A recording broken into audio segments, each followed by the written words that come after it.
This is Jennifer Mee in the Pinellas County Justice Center. At 19 years old, she was arrested on charges of first-degree murder. But this wasn't the first time Mee grabbed the public's attention. When she was 15 years old, she gained international fame when she developed a case of uncontrollable hiccups. 4 weeks ago tomorrow. Pains, throat pain, back pains. It's unbelievable. She was initially known as the Hiccup Girl, but that all ended when her hiccups were cured and the media had no more interest in her until she was arrested. Mee was accused of setting up a robbery with victims she had met online. She had reportedly recruited Lamont Newton, her boyfriend at the time, and another friend, Laren Rayford, to help rob victims. Mee met up with a 22-year-old man she encountered online. She lured the man to a vacant home, and her two friends robbed and shot the man, which killed him. They got $50 for the robbery and murder. Mee, Rayford, and Newton all lived together and were arrested within hours of the crime. When Mee had first got arrested, she was in jail, and she had a phone call with her mother where she admitted to her involvement, and the conversation ended up being recorded. This call may be recorded or monitored. I have a free call from Jennifer Mee. an inmate at Pinellas County Jail. I got charged for murder in the first degree. Charged for murder in the first degree? Yes, sir. What charges included you kill? I didn't do nothing. I was just there at the wrong time, at the wrong place. Hello? Hi, Mama. Hello, Jennifer. What's going on? I'm in jail. Why are you in jail? From, murder in the first degree. Who'd you kill? I ain't killed nobody. Because I set everything up. It all went wrong, Mama. The jury returned a guilty verdict, and Mee was found guilty of first-degree murder. We, the jury, defendant is guilty of murder in the first degree as charged. And now the judge will hand down the sentence. The jury having found you guilty of murder in the first degree, Miss Mee, I will adjudicate you guilty and sentence you to life in prison without parole. I'm ordering the 550 standard fines and court costs. You have 30 days to appeal. Okay? Her co-defendants, Rayford and Newton, were also convicted of first-degree felony murder and were sentenced to life in prison. This is Mackenzie Sharilla. She's a 17-year-old who was found guilty of murder for causing a car crash that killed her boyfriend and his friend. Mackenzie decided death was the ultimate goal that day. This was not reckless driving. This was murder. Sharilla's boyfriend, Dominic Russo, and his friend, Davin Flanagan, were in the car when she crashed into the side of a commercial building outside of Cleveland, going 100 miles per hour. Both men were pronounced dead at the scene, and Sharilla survived. Prosecutors argued that the teen had a toxic relationship, and Sharilla had made violent threats against her boyfriend. Threatened his property? Mm-hmm. She threatened to break into his house? Correct. Reportedly, she crashed her car on purpose because she wanted to kill her boyfriend, and that his friend was just collateral damage. The prosecutor said the intent was obvious upon seeing that video, that there was only one goal. You see her driving very calmly and making the right turn, and then all evidence indicates she immediately put the pedal to the metal and drove straight into a building at 100 miles per hour. I think those really demonstrated to us that this was no accident. And a few days before the crash, she allegedly took the same route to plot the crime. This is where the judge now finds her guilty. Count one. Finds the defendant, Mackenzie Sharilla, guilty of murder, to wit Dominic Russo. She now stands up to be placed in handcuffs as she continues to tear up. Count two. Finds the defendant, Mackenzie Sharilla, guilty of murder, to wit Davion Flanagan. Now has a moment to speak before her sentencing. The families of Dom and Davion, I'm so deeply sorry. I hope one day you can see I would never let this happen or do it on purpose. I wish I could remember what happened. I'm just so sorry. I'm heartbroken. There was no medical condition that caused this as an accident. There was no mechanical failure of the car. A failed suicide attempt is not a defense to murder. There's a very good likelihood, Mackenzie, that you will spend the rest of your life in prison. She's sentenced on count one, 15 years to life. Count two, 15 years to life, to be served concurrent to each other. Just sentenced her to 15 years to life in prison. This is Shondell Jackson. He's in the Milwaukee County Courthouse at his sentencing for being convicted of murdering a university student. Reportedly, 18-year-old Jackson and his friend were hunting for victims when they saw Potter leave a bar. Nathan Potter, the 21-year-old victim, was a college student at the University of Wisconsin-Milwaukee. They stalked him, accosted him, and demanded money. When Jackson learned that Potter didn't have any cash, Jackson shot him, which killed him. Officials said Jackson fled to Mississippi the day after Potter's murder. Jackson's uncle reportedly tipped off the police on his whereabouts, where he was arrested. When he was on trial, you can see Jackson make gestures toward the victim's family. And when he was escorted out of the courtroom, you can see him smiling at the family.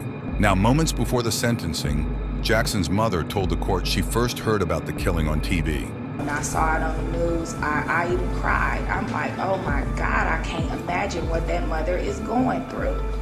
I never had a clue that my child had anything to do with it. My son is not a monster.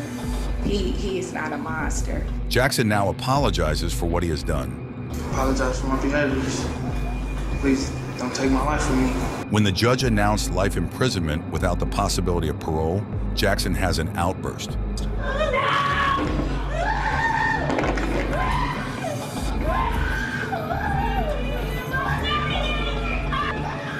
As the deputies restrain Jackson, you can hear one of Jackson's family members scream to the victim's family.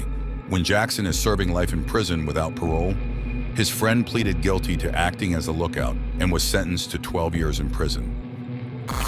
This is Aiden Fucci, who pled guilty in court for the murder of his classmate when he was only 14 years old.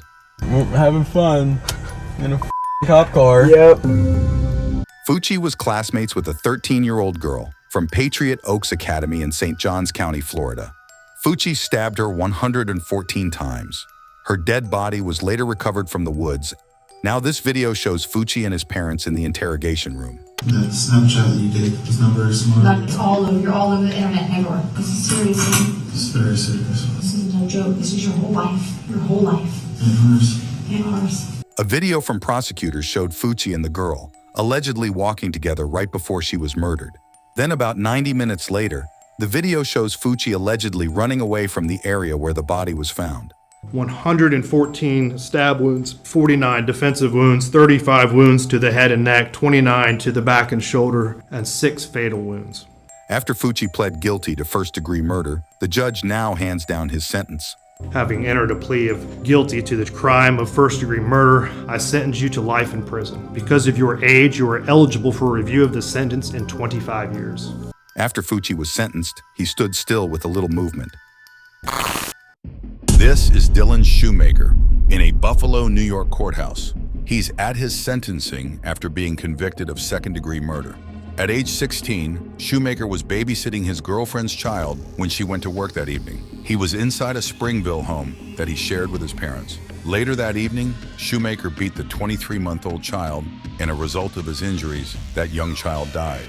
Dylan Shoemaker would later be arrested and charged with the murder of the toddler, along with child abuse charges. Shoemaker was reportedly trying to get the child to stop crying, and he never wanted to hurt the child or for him to die. But the jurors didn't buy it, and Shoemaker was convicted of second-degree murder. Now, watch closely as Shoemaker enters the courtroom. Before he could even get set up behind the defense table, he starts crying and telling everyone how sorry he is. I didn't mean to kill Oscar. Actually, I really didn't. I really think I did right. I didn't mean to hurt him. When Shoemaker was awaiting his trial, he had a phone call with his mother, and the conversation ended up being recorded. Now listen to the judge on what Shoemaker said to his mother. In a phone call to your mother from the holding center, you stated, and I got a quote from the court reporter, I am a 16-year-old blonde. Probably all I have to do is cry in front of the jury, and they're going to feel sorry for me. I can't take back what was done. I wish I could. I would give my life for Austin. Shoemaker was later sentenced to the maximum punishment.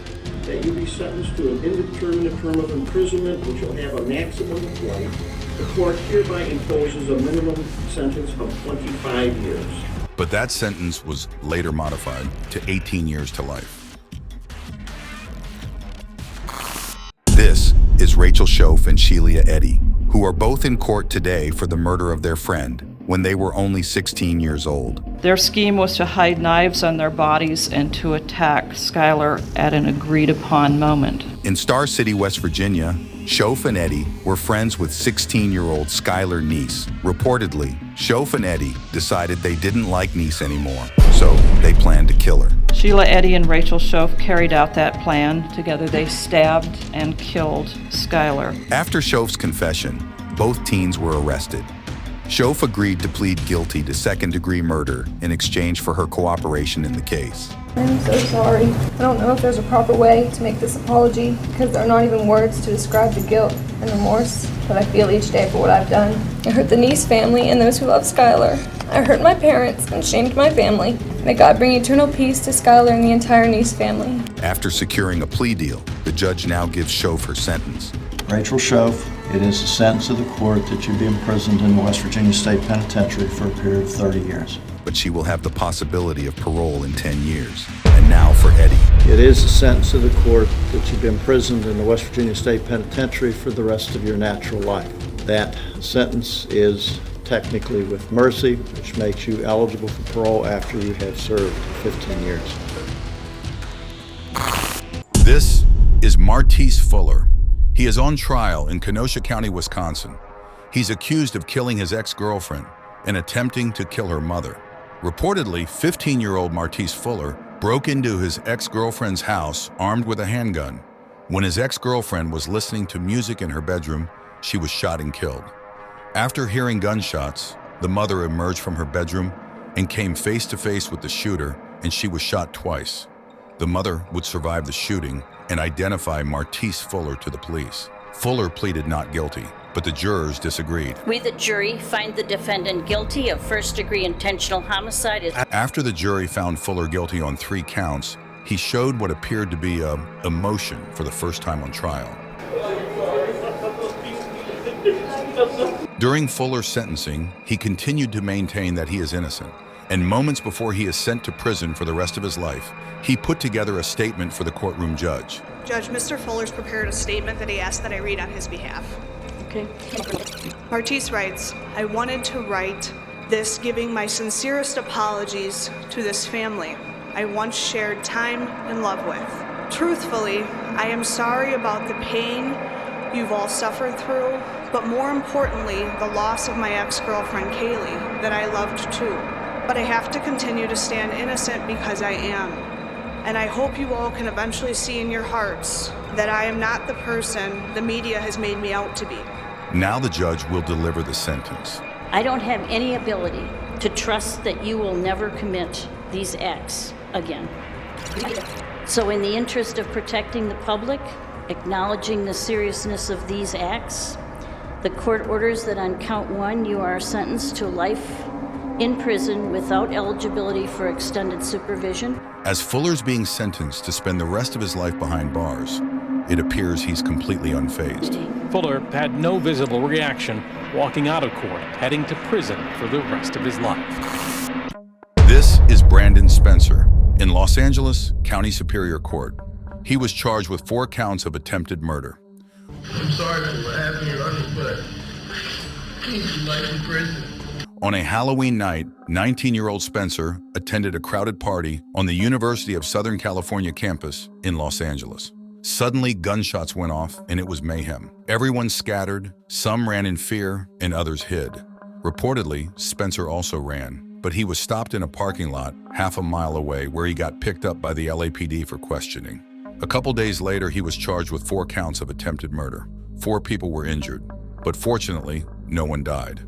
That if you are so intent on killing someone that you're willing to shoot them and at the same time open fire into a crowd. Prosecutors argued during the trial the shooting was a result of a feud between Spencer and a rival gang member, and that he was a documented, well-known gang member himself. I'm not a bad person, but I made mistakes. But I'm not just some gangbanger that she tried to portray me as. Spencer maintained his innocence throughout the trial, but the jury didn't agree. Nearly 50 family members and friends packed the courtroom. As the judge read the sentence, sheriff deputies had to restrain Spencer as he banged his head on the defense table.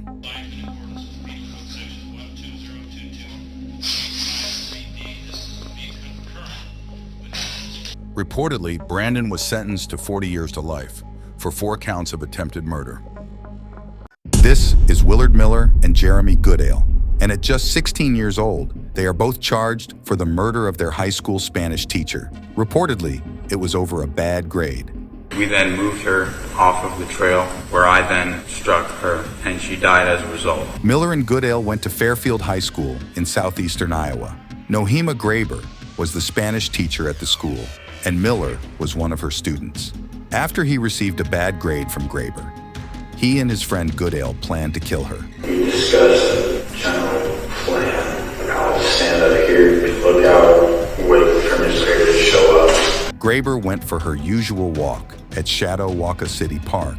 The boys knew that as they stalked her, and they waited to ambush her. Here she comes, and she walked by and hit her in the back of the head, and then I said, we should make sure she's dead. So we hit her a couple more times. They then dragged her into the woods and beat her to death with a baseball bat. What was the plan after that? There wasn't a plan beyond that. Like, hide the body, bury the body, save the body. At that time, we were going to hide the body. I guess in our arrogance, we kind of assumed that nobody would ever find her. Not long after both boys were arrested, court documents alleged that the witness who knew Goodale showed law enforcement Snapchat messages that showed Goodale and Miller's involvement in the murder.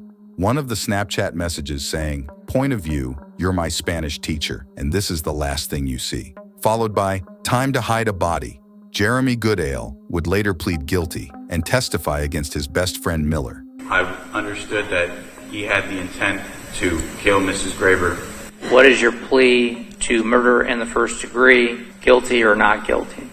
Guilty. This is the moment that Goodale gets to speak before his sentence. I've had time to think on what to say, and I'm sorry, truly sorry. Every day I wish I could go back and stop myself. I can't comprehend losing a loved one in such an awful way. And now the judge hands down his sentence. The defendants shall be sentenced to life with the possibility of parole after 25 years. Now for Miller, this is him apologizing before he receives a sentence. I'd like to take this opportunity to wholeheartedly accept responsibility for the role that I've played in the murder of Nohema Graber. To the family, I'm sincerely sorry for the distress that I've caused you and the devastation, and I ask that I'm given a chance, and I don't want to be institutionalized. I don't want to be in so long that I forget about what matters, where I come from, and I look forward to getting through this. And now the judge has some final last words. The defendant, Willard Noble Chaden Miller, should be sentenced to life with the possibility of parole after 35 years. Miller seems to be completely unfazed.